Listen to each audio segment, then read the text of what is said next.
नमस्कार, आप देख रहे IVU न्यूज। मैं हूं शमीम अख्तर।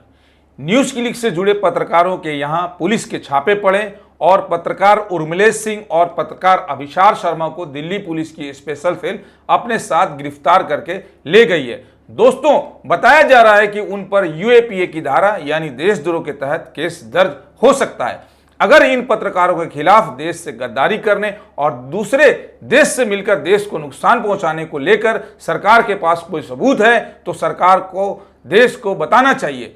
जबकि पिछले 2 साल से न्यूज क्लिक पर चाइनीज फंडिंग को लेकर ईडी की जांच चल रही थी, पर आज तक देश के सामने कुछ निकलकर नहीं आया।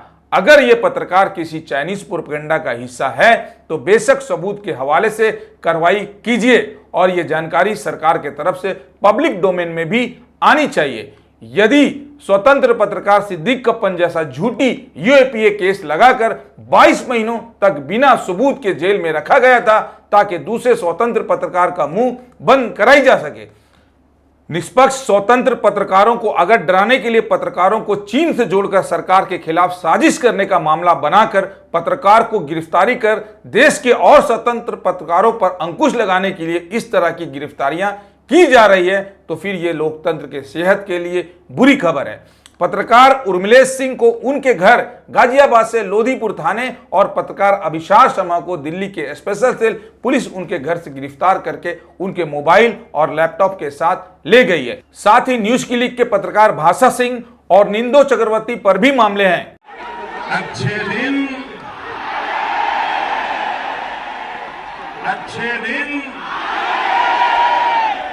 दोस्तों, मोदी सरकार के पास देश को अपनी सफलताओं पर कुछ बताने के लिए शायद नहीं है। देश में चरम सीमा पर महंगाई है। 10 साल पूर्व के वादे अच्छे दिन के करने के बाद अब देश में इतने बुरे और महंगे दिन ला दिए हैं जिसकी पोल यूट्यूबर स्वतंत्र पत्रकार दिखा रहे हैं। मोदी सरकार की इन तमाम खामियों का आईना दिखाने वाले स्वतंत्र पत्रकार को जेल भेजकर देश के बाकी स्वतंत्र पत्रकारों की आवाज को बंद करना चाहती है। मोदी सरकार आज की तारीख में अघोषित इमरजेंसी लगा चुकी है।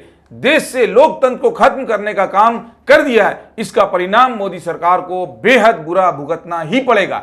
देश और दुनिया इस तानाशाही को देख रही है। मोदी सरकार का आज स्वतंत्र पत्रकार जो देश का सच्चा आईना बनकर सरकार की विफलताओं का सबूत देश को दिखाता है, आज से कुचलने का काम जो किया है इसका परिणाम मोदी सरकार को भुगतना पड़ेगा।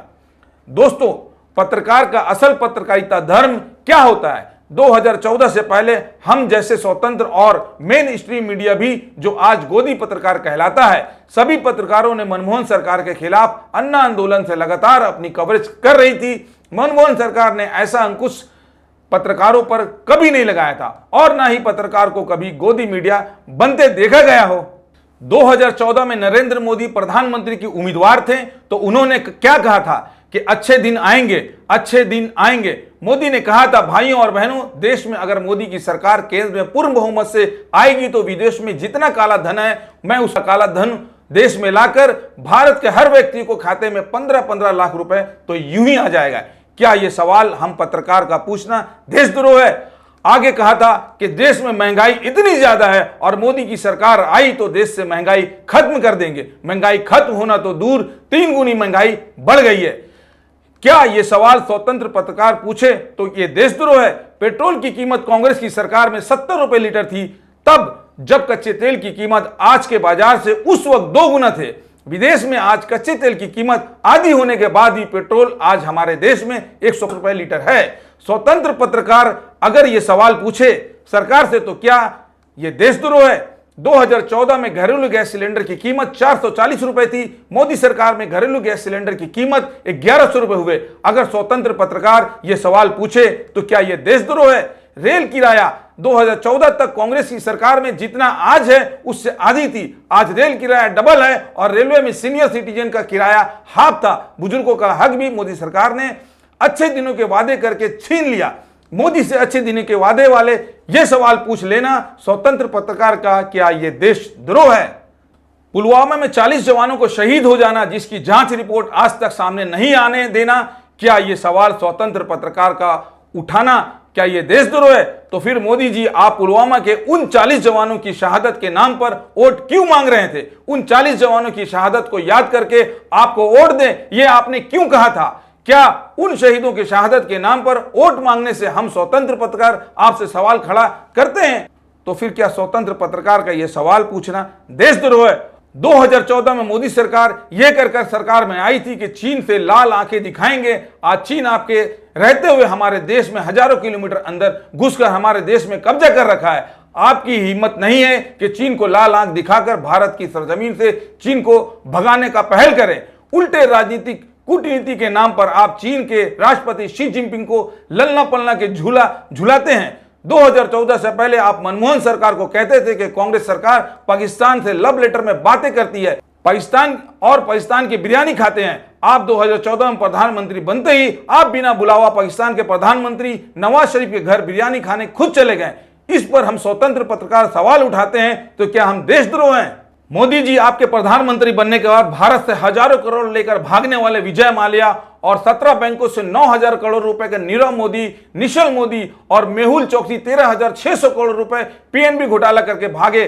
कुल 31 कारोबारी अरबों रुपए भारत से लेकर भागे। आप इनमें से एक को लाना तो दूर, इन पर आप एक शब्द तक बोलने के लिए मुंह तक नहीं खोलते। अगर यह सवाल स्वतंत्र पत्रकार आपसे पूछता है तो क्या यह देशद्रोह है? मोदी जी, आप अपने गुजराती दोस्त अडानी को देश का हर चीज दे दिए, पोर्ट दे दिए, कोयला दे दिए, रेल दे दिए, पावर एनर्जी दे दिए, आकाश से लेकर पाताल तक अपने अडानी को दे दिए। और आप 2014 में प्रधानमंत्री बनते ही अपने दोस्त अडानी को ऑस्ट्रेलिया में कोयला के खान दिलाने के लिए आपने साथ लेकर गए थे। और आज गौतम अडानी पर हजारों करोड़ रुपए की घोटाले की जांच सेबी कर रही है। अगर स्वतंत्र पत्रकार सवाल उठाता है तो क्या यह देशद्रोह है? मोदी जी भ्रष्टाचार मुक्त देश की बात करते हैं। अजीत पवार पर 70,000 करोड़ के घोटाले के आरोप हैं। आपने मध्य प्रदेश की अपनी रैली में अजीत पवार के उनके घोटाले में बहुत जल्द जेल भेजने की बात बोले थे और उसके 7वें दिन आपने अजीत पवार को अपने ही दल में लाकर महाराष्ट्र के उप मुख्यमंत्री बना दिया। इस पर स्वतंत्र पत्रकार आपकी कथनी और करनी पर सवाल पूछे तो क्या यह देशद्रोह है? हेमंता बिश्व शर्मा के ऊपर कांग्रेस में रहते करोड़ों रुपए के घोटाले के केस चल रहा था। मोदी जी, आप हेमंता बिश्व शर्मा को अपनी पार्टी में उस भ्रष्टाचारी हेमंता बिश्व शर्मा को शामिल कर लेते हैं और आप भाजपा से उसे आसाम के मुख्यमंत्री बना देते हैं। और अगर स्वतंत्र पत्रकार उस पर सवाल पूछता है तो क्या यह देशद्रोह है? और आप अपने सत्ता के दांव पर लगाकर अपने दोस्त अडानी को फायदा पहुंचाने के लिए आपने नया किसान बिल लाया था। इस बिल के विरोध में देश के 700 किसान भाइयों की शहीद हो गए थे। तब जाकर आप उस बिल को विड्रॉ किए थे। अगर स्वतंत्र पत्रकार आपसे इस पर सवाल पूछता है तो क्या यह देशद्रोह है? आप अभी महिला आरक्षण बिल चुनाव के मद्देनजर रखते हुए विशेष सत्र बुलाकर नारी वंदना के नाम पर लेकर आए, जो कि यह बिल आपको लागू करने में लगभग 9 साल लग जाएंगे, क्योंकि उस बिल में आपने खुद एक क्लॉज लगा दिया है कि कास्ट सेंसेक्स होने के बाद यह बिल लागू होगा। मतलब 9 साल बाद यह बिल लागू होगा। तो फिर आप संसद के विशेष सत्र बुलाकर क्यों पास किए? यह सवाल अगर स्वतंत्र पत्रकार आपसे पूछता है तो क्या यह देशद्रोह है?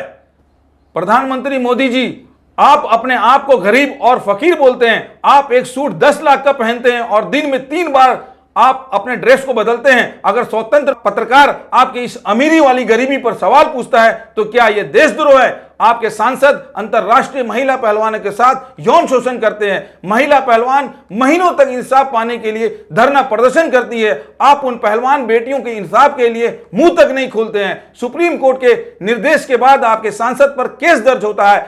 स्वतंत्र पत्रकार इस पर सवाल उठाता है तो क्या यह देशद्रोह है?